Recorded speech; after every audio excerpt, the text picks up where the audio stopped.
चिड़िया की लिपस्टिक की खेती। टुनटुनी छोटे से घोंसले में रहने वाली गरीब चिड़िया थी। वह लाल मिर्च के खेतों में काम करती थी और कमाए हुए पैसों से खुद की और बीमार माँ की जरूरतें पूरी करती थी। मैं जा रही हूँ काम पर, ख्याल रखना अपना। शाम को लौटते समय मैं आपकी दवाइयाँ लेकर आऊंगी। ऐसा कहते हुए टुनटुनी काम पर चली जाती है। वहाँ से टुनटुनी चिड़िया पेड़ों को पानी देती है और जो मिर्चियाँ अच्छे से लाल हो जाती हैं उन्हें तोड़कर टोकरी में भरती है। मुझे शाम को थोड़े पैसे चाहिए, माँ के लिए दवाइयाँ खरीदनी है। ठीक है टुनटुनी, शाम को घर लौटने से पहले एक बार मुझे याद करना, मैं तुम्हें पैसे दे दूंगी। उस खेत की मालकिन बबली कबूतरी एक बहुत ही अच्छी कबूतरी थी। वह ढेर सारा मेकअप और लाल लिपस्टिक लगाकर रहती थी। टुनटुनी चिड़िया को उसकी लाल लिपस्टिक देखकर हर बार हैरानी होती थी।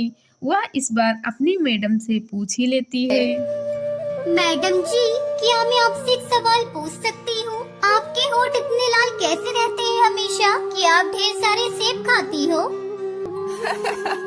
मेरे होंठ सेब खाने की वजह से लाल नहीं होते हैं, वो मैं लिपस्टिक लगाती हूँ इसलिए लाल होते हैं बेटा।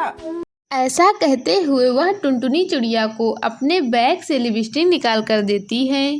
तुम रख लो बेटा, और सिर्फ खास मौकों पर ही लगाना, ये बहुत महंगी होती है इसलिए कह रही हूँ। ठीक है मैडम जी। इतना कहकर टुनटुनी चिड़िया उस लिपस्टिक को अपने पास रख लेती है और काम पर लग जाती है। शाम को टुनटुनी चिड़िया दवाइयाँ लेकर घर लौटती है और माँ को लिपस्टिक दिखाकर खुश होने लगती है। तब उसकी माँ उससे कहती है, तुम्हारे नाना जी दुनिया के हर देश में घूमकर कपड़ों का व्यापार करते थे। उन्हें किसी ने ऐसे ही मजाक में कुछ बीज दिए थे और कहा था उन बीजों से लिपस्टिक की खेती कर सकते हैं, और तुम्हारे नाना जी ने वो बीज मुझे लाकर दिए थे। माँ, क्या आपने उन बीजों से खेती की थी? क्या सच में लिपस्टिक के पेड़ लगे थे माँ?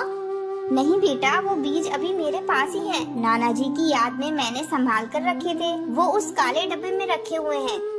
माँ के सोने के बाद टुनटुनी चिड़िया उन बीजों को ले जाकर घर के पीछे बगीचे में लगा देती है और हर रोज पानी डालती है। फिर थोड़े दिन बाद लिपस्टिक के पेड़ धीरे धीरे उग रहे हैं और दूसरी तरफ बबली के खेत में हर रोज मिर्चियाँ चोरी हो रही थी। माँ, आप एक बार मेरे साथ आकर देखो।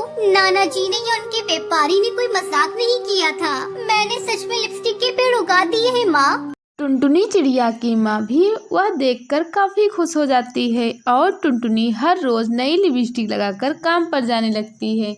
यह देखकर टुनटुनी की मैडम को उस पर शक होता है। वैसे तो मैं तुम पर बहुत भरोसा करती हूँ, लेकिन तुम हर रोज इतनी महंगी महंगी लिपस्टिक लगाकर आ रही हो, तो मुझे शक हो रहा है कि वो तुम ही हो जो मिर्ची चुरा रही हो।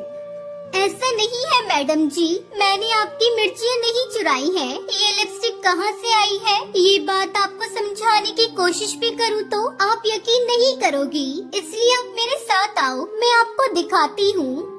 ऐसा कहते हुए टुनटुनी चिड़िया उस खेत की मालकिन को अपने साथ घर ले जाती है और उन्हें लिपस्टिक के पेड़ों को दिखाती है। वह देखकर मालकिन हैरान हो जाती है और टुनटुनी पर शक करने के लिए उससे माफी मांगती है। मुझे माफ कर दो टुनटुनी, मैंने तुम पर शक किया। मिर्ची का चोर तो कोई और है, हम उसका पता लगा लेंगे। और तुम इन लिपस्टिक का व्यापार करना चाहो तो मैं तुम्हारी पूरी मदद करूँगी। आपका बहुत बहुत शुक्रिया मैडम जी, मैं व्यापार जरूर करूँगी।